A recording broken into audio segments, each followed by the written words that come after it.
Good afternoon once again, ladies and gentlemen. Welcome to another episode of WCU Athletics Chalk Talk. I am your host, Jim Zulke. I am the Sports Information Director at Westchester University, and I am joined today by the men's and women's tennis head coach, Tina Tharp, as well as Mike Schnabely, who is the Senior Vice President for Member Experience and Sales at Citadel. Mike and Tina, how you doing today? Good. Yeah, real good, Jim. Thanks.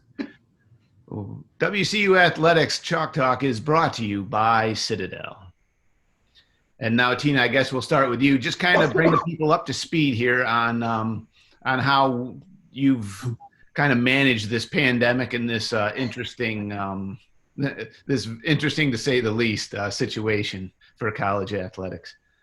Well, it's been interesting, but we have team meetings every 2 weeks. I do one-on-one meetings with every player, and when we used to be face-to-face, they used to be like 10-15 minutes. Now they're a half an hour or longer, so I have to make sure I space time out, and it's really nice to see them. We're actually doing a separate men's will be Friday night and the women's will be Saturday night, but we're doing a recruit meet and greet with all the teams. So it'll be nice to see them all together. The last full team meeting I had was when the original announcement went out about spring sports, and then had to do another quick one the next day and said, well, we might be back on. So that was actually the toughest period we had, was when that announcement went through. It was really tough. I even cried. So, but they're looking up. There are some players that ask me to text them weekly. So on Monday mornings, I send just a different inspiration to help them get through the week. Really make sure that they're focusing on their goals. We still did goal setting. They set a personal goal. Is there something that they want to work on themselves, whether it be mental, physical, spiritual, whatever. And we still have a tennis goal, because you can still go out and still play tennis at this time of year. And then there's still the academic goal. Now that we've achieved the ITA, all academic team status, they really want to keep that going. So we're doing that. And then weekly, I get reports from the mentor. I have several students that are in the athletic mentoring program. And if there are issues, then I reach out and say, hey, can we chat sometime about your report? But overall, they're doing well academically, at least the kids in the mentoring program. Hopefully we're going to get a grades report this week where everybody is middle of the road. But for the most part, I think just the hope that there's going to be a spring season and the great weather it's really helped. So they can be outside and do things is great. Yeah, and I saw one interview with Patrick McEnroe. He said, tennis can be kind of a socially distant sport anyhow, because you're on the other side of the net, and they throw the ball out of play anyways after every point. So that's got to be encouraging, I think, for the tennis teams. Golf would be another one that you can kind of socially distance as well. Yeah, and that's great. And the USTA did set rules where each player, if we're just playing singles, each player gets their own can of balls. They're marked, and you cannot pick up your opponent's balls. You have to pick it up with a racket and hit it over, but you cannot touch it. So I would think some of those protocols we will follow if we're back, just to keep everybody safe and healthy.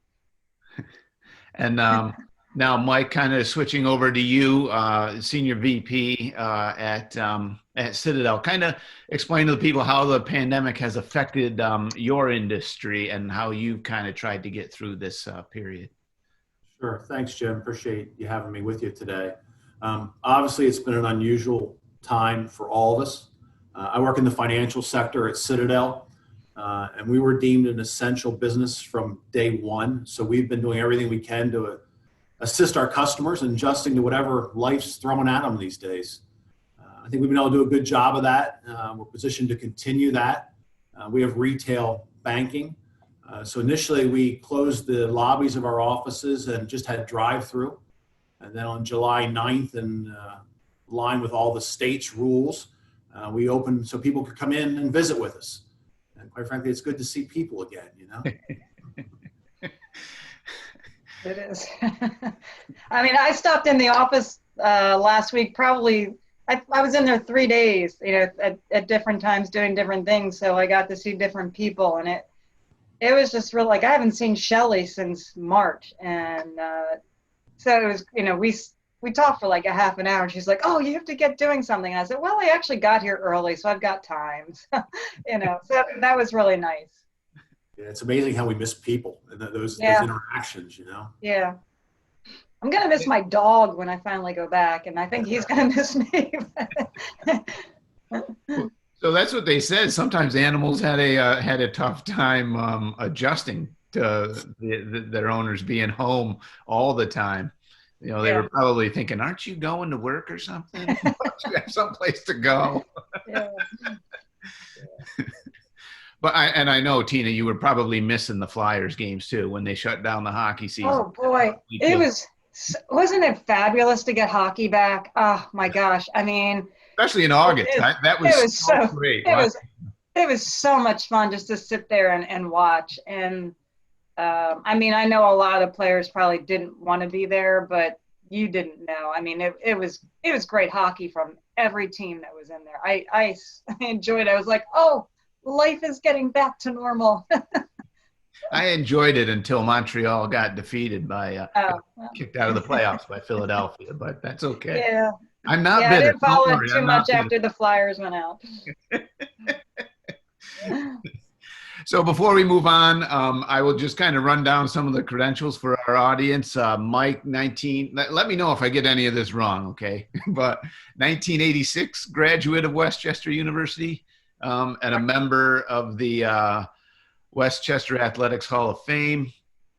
You are one of 4 men's tennis players in the Athletics Hall of Fame. 2011 class was when you went in. You were an All-American in doubles, but you were also ranked in both singles and doubles play, and a member of the 2 PSAC championship teams in 1984 and 1986. You and your partner, Tom Carter, who is also one of those 4 men's tennis players, you guys went undefeated in 1986 throughout conference play and were ranked regionally. Tina, 13th season, 186 wins overall, 5-time PSAC Coach of the Year. Edwin J. Faulkner, ITA Middle States Regional Coach of the Year in 2015.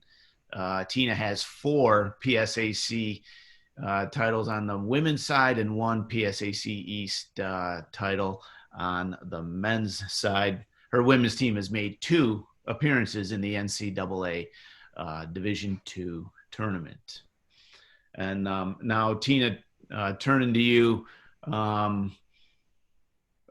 what have been some of those conversations you've had with your team now, as you know, the fall semester is coming to an end, and the team is, like you said, hopeful that they can get a spring season back in, and you know, from a coach's standpoint, does it matter when you start? If somebody said, "Look, you can't practice indoors," you might have to wait till March to actually go outdoors. I guess any coach would say, "Yeah, as long as you tell me I can play, I'll play."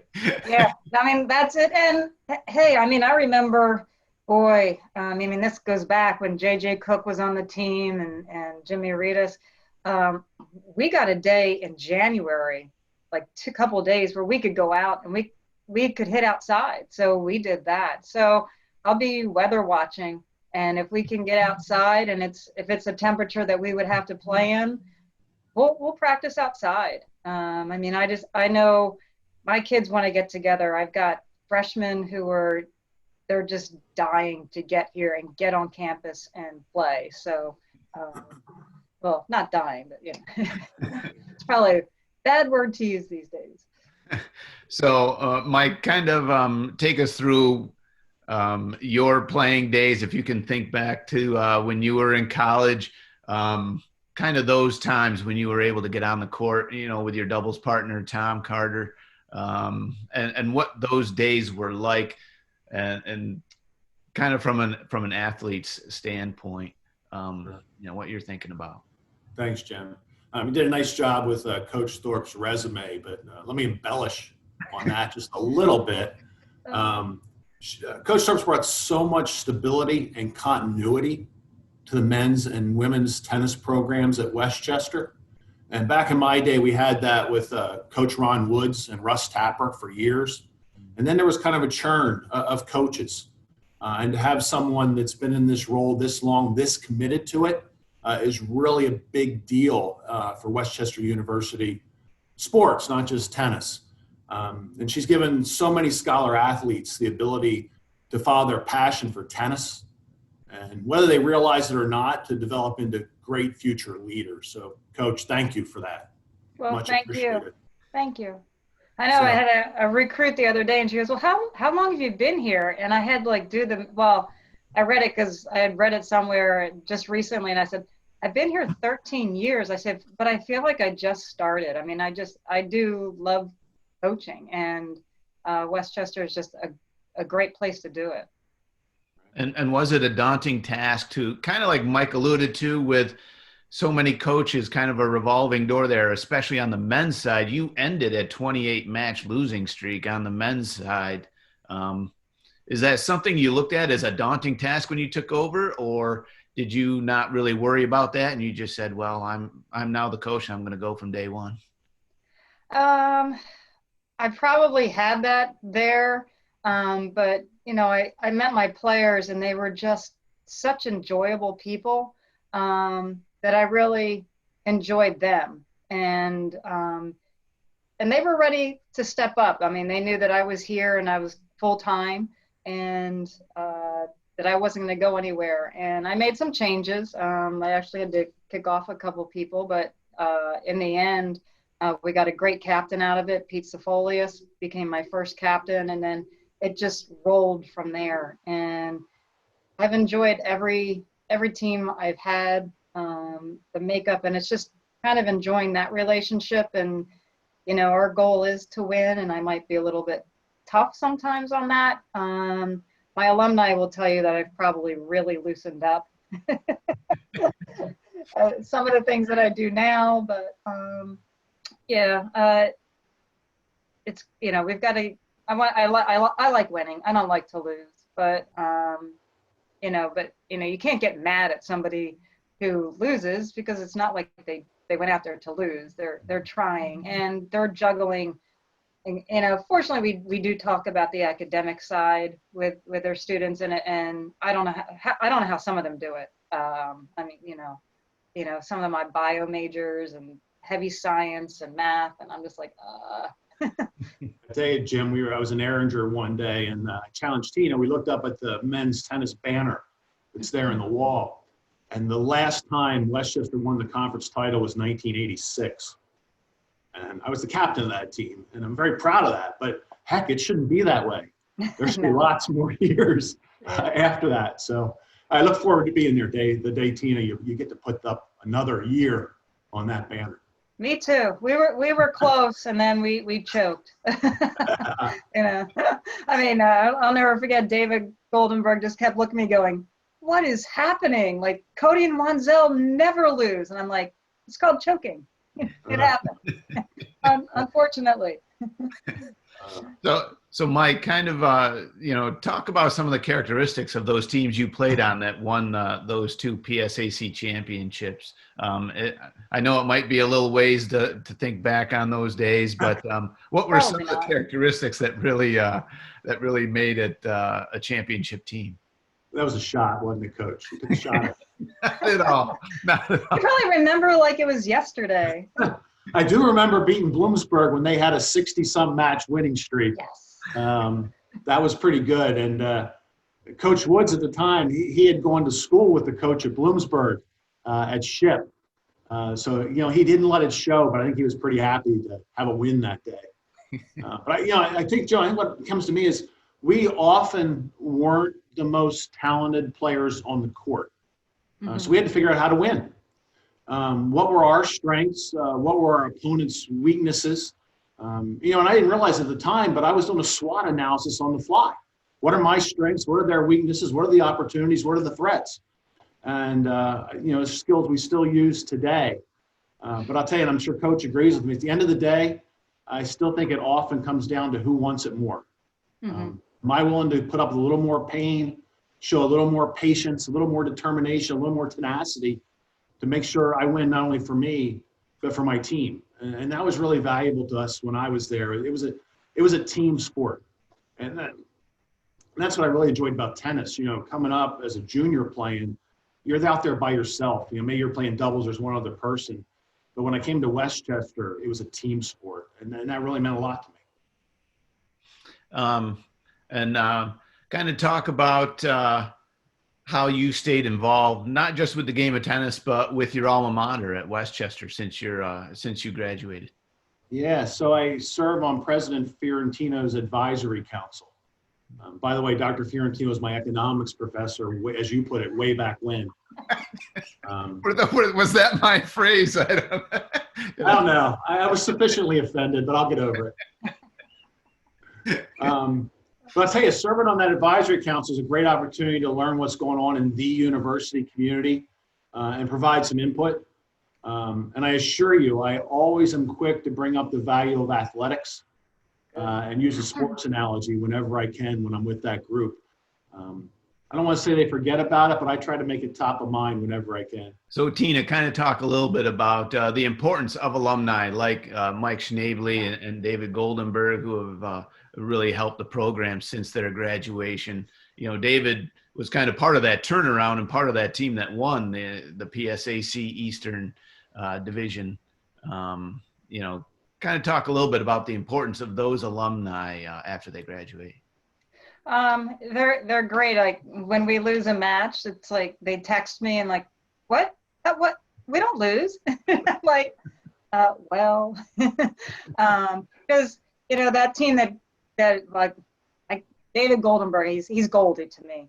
He was the captain, and like Mike's team, they were not the most talented team, but they stepped on that court with one mission, and it was to win. Guys like Goldie and Pete Sifolius and so many, Alan Day and Matt Thomas, going way back for me. They're always checking in and just seeing, how are the kids doing? Is there anything we want? Mike is always like, hey, I'll be there. I'll come over when you're practicing indoors at Tennis Addiction. And then I always I'm riding away from Tennis Addiction going, oh, I forgot to let Mike know what our schedule was. And so one of these days I'm going to send him our indoor schedule if we ever get to go back indoor to practice. But then a couple years ago, we started doing this fall event. And my main goal this year was to really make it more of an alumni. It was more of a community outreach, and they invited alumni back. And it was just so great to be able to connect alumni with current players, and some players are going through what some of my alumni went through, and I would kind of say, hey, why don't you have a chat with them? And and some of them are like, yes, Rachel Daltrey is the best. She's our sports psychologist, and if it weren't for her, I maybe would not have stayed. And just life was that tough outside of tennis, personal lives, things going on there. So it's great to have that. A couple of my alumni just had milestones. Some got married. My first sign on the women's side, she just got married in September. I was invited to the wedding, and I just went, it's a little thing called COVID. I'm not coming. Send pictures. And then Pete Sifolius just had his first baby. Helen Day, I think, has 2. I don't know where all these children are coming from. But yeah, it's great to kind of try to keep having this event in the fall. They text me a lot. I remember being pent up and locked up, getting a text, "Hey coach, join us. We're all on a Zoom chat." And I'm like, okay. My husband's there. "What are you doing?" That has been one of the good things of Zoom. Then you can kind of Yeah. keep up with alumni and Yeah. stuff like that. Yeah, and social media is great. Like Lund Kitchen, he and his wife are now pregnant. So I'm like, Josh, Lund's gonna have a little Lund. And so, Mike, do you keep up with Tom, your doubles partner from your college days? Yeah, it's amazing. I can still keep up with all those guys. We've had a standing thing that's at risk this year for, 20 years. We meet the first Friday of December at McSorley's in New York City Oh, okay. for kind of a reunion. And it's one of those things, like one text or one email might go out, but everybody just knows at noon we're going to be there. And part of the deal is everybody tries to bring somebody that's outside of the core group and not tell anybody and sneak them in. And I'll let you know another little secret. We don't all look the same way we looked 35 years ago. So sometimes somebody walks in the room and who's that? Yeah, so they're lifelong friendships, Jim. They really are. Even with some people that were on other teams, not Westchester's team. They aren't as special to me, of course, but we still stay in touch. Well, I've been telling people that I've been putting on the COVID-19, as I like to call it. But, Mike, you look like you would be, the first singles player for Tina still. I will definitely say.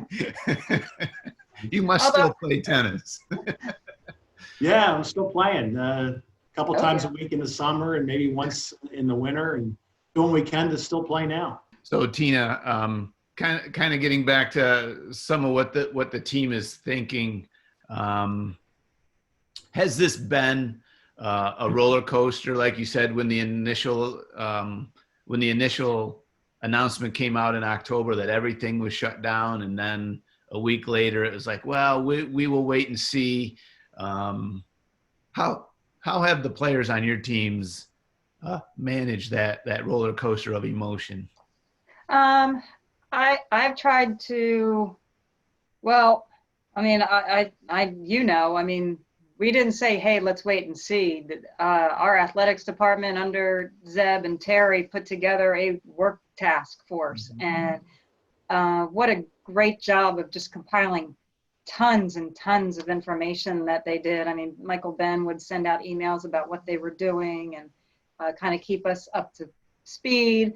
And it's probably the one time I'm glad I'm a coach of small teams.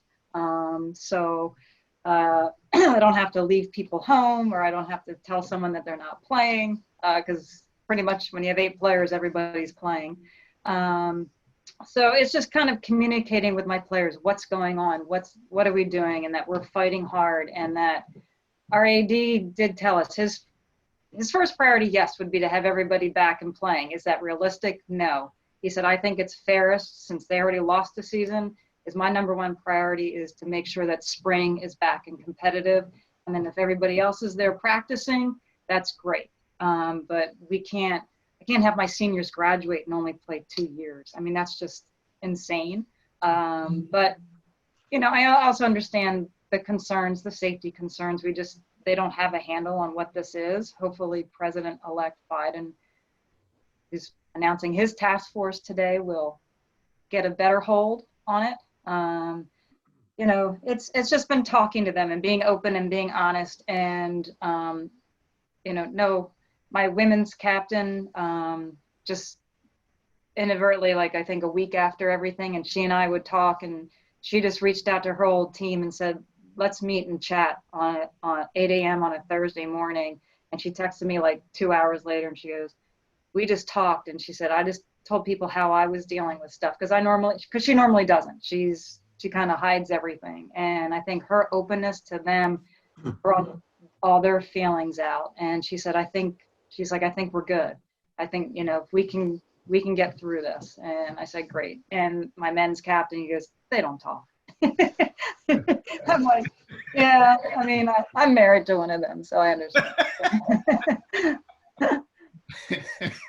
So your husband hasn't kicked you out of the house yet and said, look, you got to go coach tennis somewhere. No, not yet.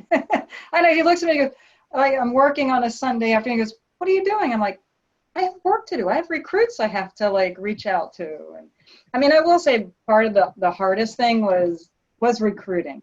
I think part of my motivation behind that was just like, we lost our fall season and I got down. I mean, I was down about that. I would kind of reach out to kids, and then when we got the hope, then all of a sudden it was like, all right, now I really got to contact these kids. But the recruiting part has been mentally hard for me, because it's like, what do I show them? What do I tell them? Yeah. But I will say, Mike, you might not know this, but the president did announce that I think come hell or high water, we're back live next fall. I mean, for the prosperity of Westchester. Yeah, And we I all might be. Pfizer came out with a good, Pfizer, the announcement from Pfizer is encouraging for sure. That maybe something will happen. It'll just be a matter of getting the whole 334 million people vaccinated. Yeah. I guess that's no easy task, I can imagine. No. Hazmat suits. Yeah. So Mike, is there anything from the advisory board meetings that you can share with us about how the alumni might be able to help? When you have the unique opportunity to have the president's ear in certain meetings.